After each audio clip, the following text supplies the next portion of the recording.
မရှုံးချနဲ့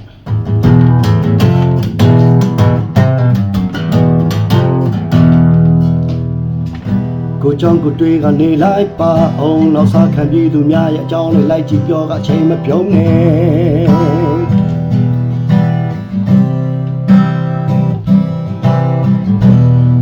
တွေကရှောင်းမပြောနဲ့လောကကြောင်းတို့တရားကိုသိအောင်လုပ်ခါစဉ်းစားကြည့်ကြအောင်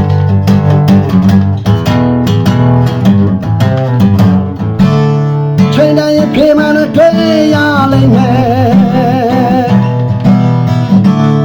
စင်ပြေအောင်နေပါလေကောင်းဆုံးပဲသူများကမရှောင်ချနဲ့ကိုတရားကိုကျင့်ကြပြီးသွားကိုရဲ့အကြောင်းပြန်တွေကတော့ပြီးစားမရှောင်ချနဲ့ကိုတရားကိုကျင့်ကြပြီးသွားကိုရဲ့အကြောင်းပြန်တွေကတော့ပြီးစားမတော့မရှောင်ချနဲ့ကိုရဲ့စိတ်ကိုကျင့်ပြီးအကောင်းဆုံးများကိုလောက်လာ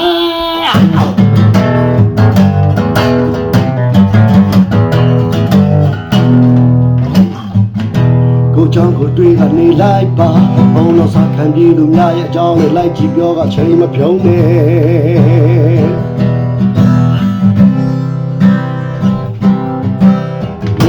ရဲ့များကိုလက်ပြန်ကြည့်သိမကြတဲ့ချိန်တရားတွေမှချင်းရောပြန်ကြွေရမယ့်သဘောစိတ်တွေဖြူအောင်ကြိုးစားပြီးသားသူများကိုရှောင်ချတဲ့ကြပြကိုကျင်းတဲ့ပြီးသွားတို့ရဲ့အကြောင်းပြန်တွေကတော့ပြီးစားမရှောင်ချတဲ့ကြပြကိုကျင်းတဲ့ပြီးသွားတို့ရဲ့အကြောင်းပြန်တွေကတော့ပြီးစားသူမှမရှောင်ချနဲ့တို့ရဲ့စိတ်ကိုကျင်းပြီးအကောင်းဆုံးများကိုလောက်လာ